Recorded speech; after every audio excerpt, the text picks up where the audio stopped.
Boa noite a todos os telespectadores que estão assistindo. É uma honra estar aqui.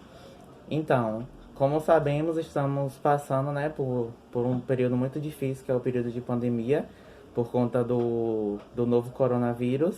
Então, nessa noite, vamos começar, fazendo uma breve conscientização sobre alguns cuidados que devem ser tomados para prevenir a disseminação do novo coronavírus.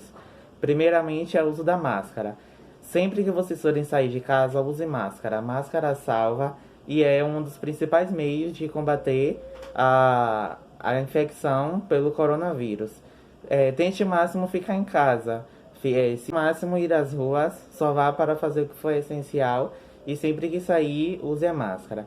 E outro ponto super importante é o uso de álcool em gel e a lavagem das mãos. Sempre utilizem o álcool em gel quando vocês não puderem estar lavando as mãos.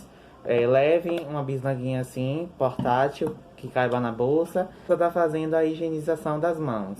É muito importante, pois vai ajudar bastante na prevenção da contaminação. E também evitar, levar a mão à boca, ao nariz e aos olhos, que também é super importante na prevenção. Ficamos agora com o jornal UniFTC.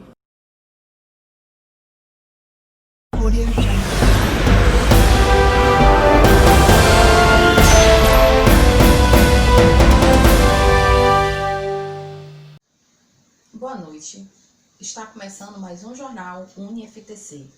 Aqui abordamos as principais questões acadêmicas propostas durante o semestre.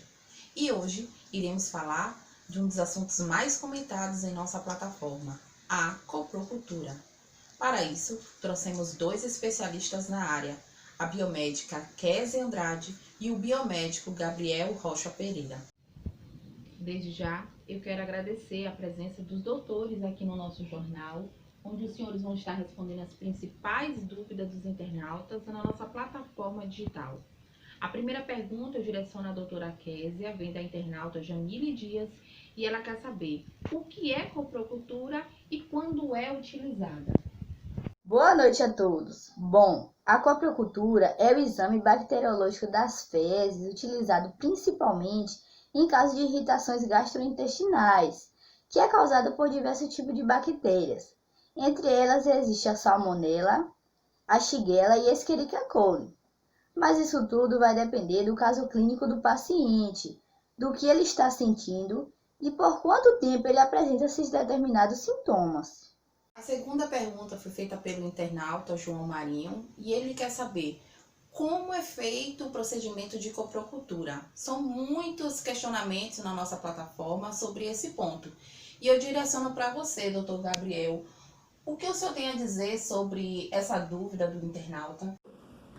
Boa noite, João. Obrigado pela sua pergunta, pela sua participação. Então, o processamento da coprocultura ocorre da seguinte forma.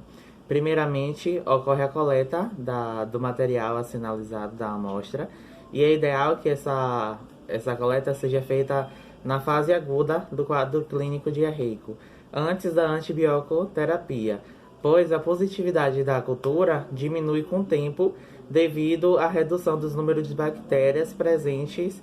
Em seguida, vamos para o meio de transporte, que é um grande problema quando se trata desse teste, porque se você tem um meio de transporte inadequado, pode acabar influenciando no resultado final do seu teste.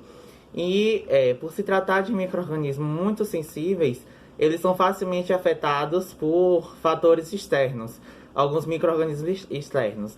Por isso se utiliza o meio de transporte Carrie Black, porque ele tem a adição do tampão fosfato inorgânico e que vai prevenir a existência desses micro-organismos na amostra, assim não afetando no resultado final e garantindo que vai ser 100% confiável. Logo após, ocorre o processamento dessa amostra, onde a gente utiliza caldos de enriquecimento, como o caldo GN, selenito, tetrationato, e os quais vão favorecer o isolamento de patógenos entéricos, inibindo o micro-organismo da microbiota intestinal de crescerem e sendo incubado por 6 a 8 horas a 35 graus Celsius.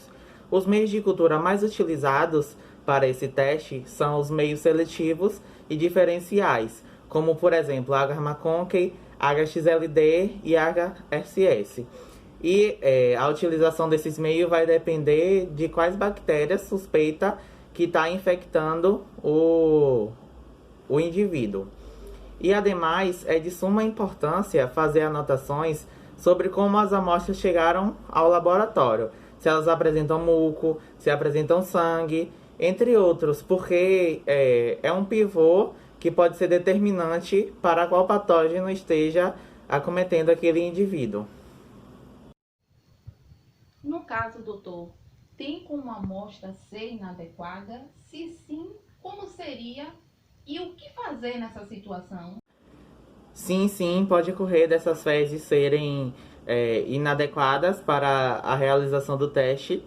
Alguns exemplos de amostras inadequadas e inviáveis são fezes que foram transportadas em meio inadequado, por exemplo, mantida em 2 horas a temperatura ambiente, que ficaram mais de 48 horas na geladeira, quando a amostra também é desproporcional para o meio de transporte, e também quando as fezes vêm em fraldas ou então em papel, porque o papel e algumas fraldas possuem sais de bário, que são inibidores de patógenos fecais, e essas amostras não deveriam ser processadas.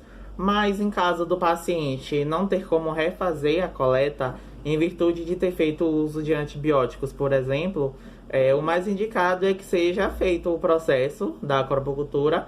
Entretanto, você vai ficar com a pulga atrás da orelha em relação ao resultado, porque pode ser um resultado errôneo, proveniente desses fatores que acabam podendo alterar a presença dos patógenos na amostra. Doutora Késia, os internautas estão querendo saber quais as características das colônias e tem alguma diferença entre elas?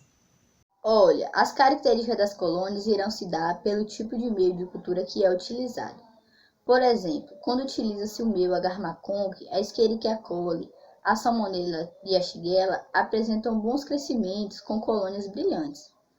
Na Escherichia coli, podendo ser incolor quando há lactose negativa, assim como na Salmonella também e na Shigella.